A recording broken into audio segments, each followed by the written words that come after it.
Good afternoon to all students. मैं पिंटू सिकरवार और हमारे YouTube channel Harsh classes Salempur में आप सभी का स्वागत है। आज हम पढ़ने जा रहे हैं संख्या पद्धति यानी नंबर सिस्टम के बारे में, जो कि अपनी दी गई कक्षाओं 5th 6th 7th 8th 9th 10th और कंपटीशन में भी काफ़ी सारे क्वेश्चंस इनसे संबंधित पूछे जाते हैं, जिनके बारे में हमें जानकारी नहीं होती, क्योंकि ये छोटी छोटी चीज़ें कभी कभी हमें काफ़ी पीछे छोड़ देती हैं।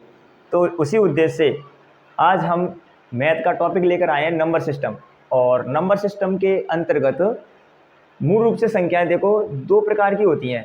फर्स्ट होती है वास्तविक संख्या, जिन्हें हम रियल नंबर के नाम से जानते हैं। दूसरी होती है काल्पनिक संख्या या अवास्तविक संख्या, जिन्हें हम नॉन रियल नंबर बोलते हैं।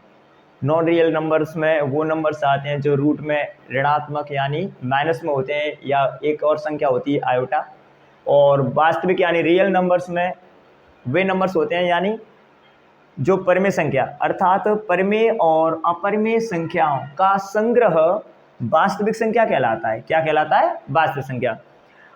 इसके बाद में जब संख्याओं का विभाजन हुआ तो वास्तविक संख्याएं दो प्रकार से बटी, जिनमें एक होती है परिमेय संख्या, दूसरी होती है अपरिमेय संख्या।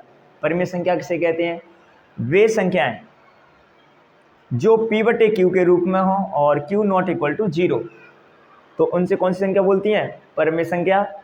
इन्हें इंग्लिश में रैशनल नंबर्स बोलते हैं। और अपरिमेय संख्या इरेशनल नंबर्स, जो रूट में पूर्ण रूप से वर्ग नहीं होती हैं, वे कौन संख्या कहलाती हैं? अपरिमेय संख्या। जैसे √3 है, √5 है, √7 है, या जिनके दशमलव प्रसार इस प्रकार से हों कि उनके दशमलव प्रसार में नॉन रिपीटिंग हो, अर्थात अनवसानी अनावर्ती हों, तो वो अपरिमेय संख्या के अंतर्गत आते हैं।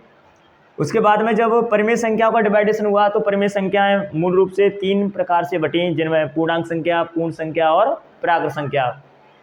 पूर्णांक संख्या 0 से प्रारंभ होकर धनात्मक और ऋणात्मक दोनों दिशा में चलती हैं।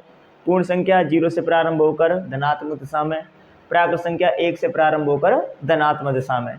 उसके बाद में इन तीनों संख्याओं में से 4 प्रकार की संख्या और बनाई गई, जिनमें एक सम संख्या, दूसरी विषम संख्या, तीसरी भाज्य संख्या, चौथी अभाज्य संख्या।